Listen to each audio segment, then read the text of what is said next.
Makabansa 3, Quarter 2.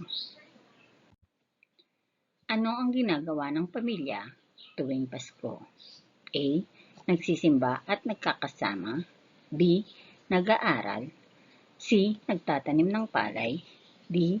Naglalaro ng basketball. Very good. Nagsisimba at nagkakasama. Ano ang pangunahing gamit ng kasuotan ng tao? A. Para maging maganda. B. Para ipakita ang yaman. C. Para protektahan ang katawan. D. Para makilala sa bayan. Very good. Para maprotektahan ang katawan. Ano ang tawag sa mga bagay tulad ng kasuotan, bahay at pagkain? A. Di material na kultura. B. Material na kultura. C. Pamumuhay. D. Pananampalataya. Very good. Material na kultura.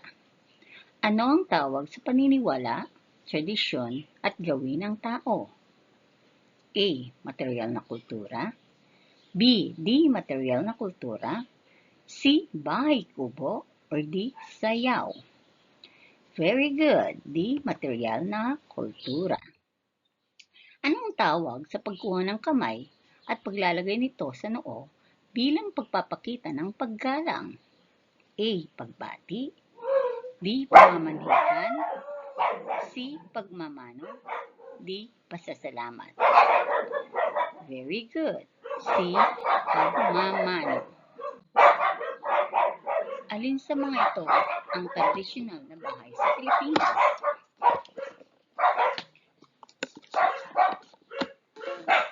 Very good. Letter A.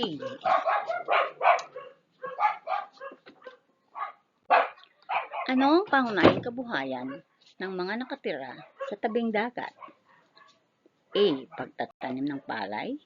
B. Pangingisda. C. Pagmimina. D. Pagkakahoy. Very good. Pangingisda. Kung malamig ang klima, anong uri ng kasuotan ang nararapat? A. Manipis na damit. B. Makapal na damit. C. Basang damit. D. Pambahay na damit. Very good. Makapal na damit. Ano ang ipinakikita ng kaugnayan ng kasuotan sa klima? A. Angkop na kasuotan sa panahon. B. Palamuti lamang. C. Walang kaugnayan. D. Pagsunod sa uso. Very good. Angkop na kasuotan sa panahon. Ano ang tawag sa awit na kumakatawan sa bayan o lungsod? A. Pambansang awit. B. Himno. C. Folk song. D. Kundiman.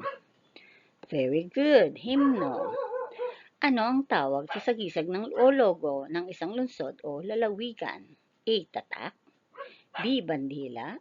C. Banner. D. Coat of arms. Very good. Coat of arms. Bakit may iba't ibang kabuhayan ang tao? A. Dahil may iba't ibang hilig. B. Dahil ibang panahon. C. Dahil may kaugnayan nito sa kapaligiran. D. Dahil sa dami ng tao. Very good. Dahil may kaugnayan nito sa kapaligiran. Bakit mahalaga ang pagkakaroon ng sagisag ng bayan? A. Para makilala ang bawat komunidad. B. Para sa palamuti lamang. C. Para maging maganda ang gusali. D. Para ipagmalaki sa ibang bansa. Very good. Para makilala ang bawat komunidad. Ano ang ibig sabihin ng pagkakakilanlan? A. Pagkakaisa. B. Pagpapakilala ng sarili o komunidad. C. Pagkakaroon ng yaman. D. Pagiging tanyag. Very good. Pagpapakilala ng sarili o komunidad.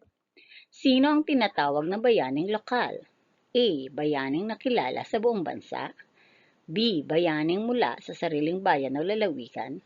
C. Bayaning nakilala sa ibang bansa. Or D. Bayaning hindi kilala. Very good. Bayaning mula sa sariling bayan o lalawigan. Bakit mahalaga ang wika sa komunidad? A. Para sa palakasan. B. Para sa pagkain.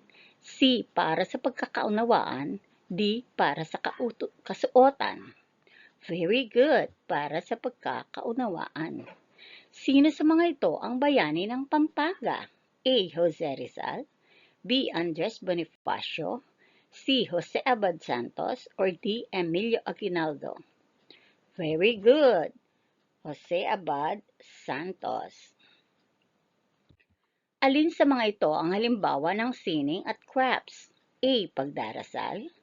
B. Paggawa ng banig. C. Pamamasyal. D. Pagtuturo.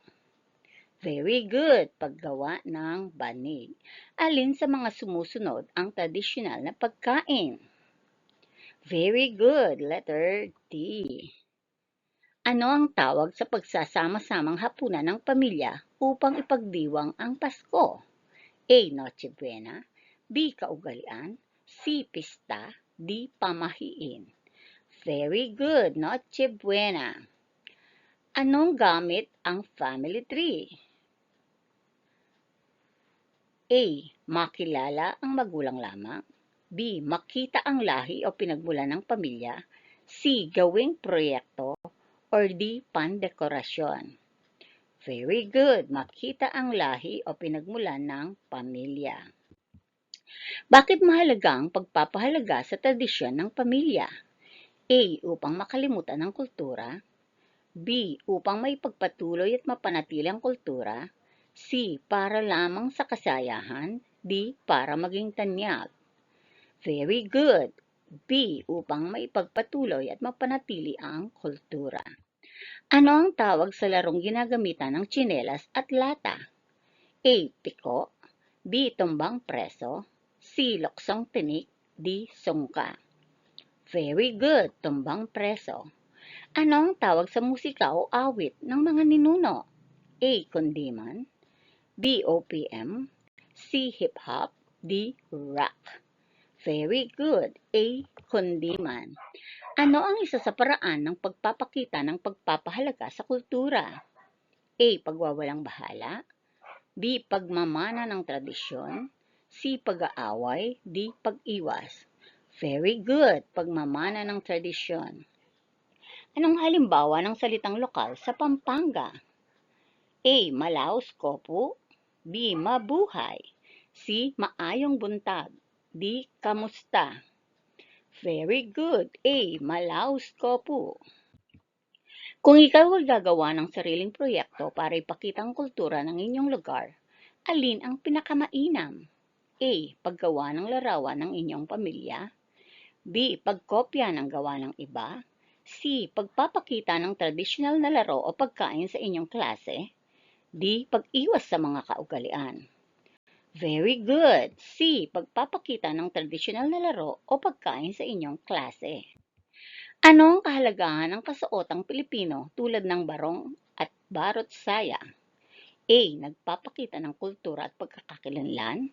B. Ginagamit lang sa kasal. C. Ginagamit lang sa graduation.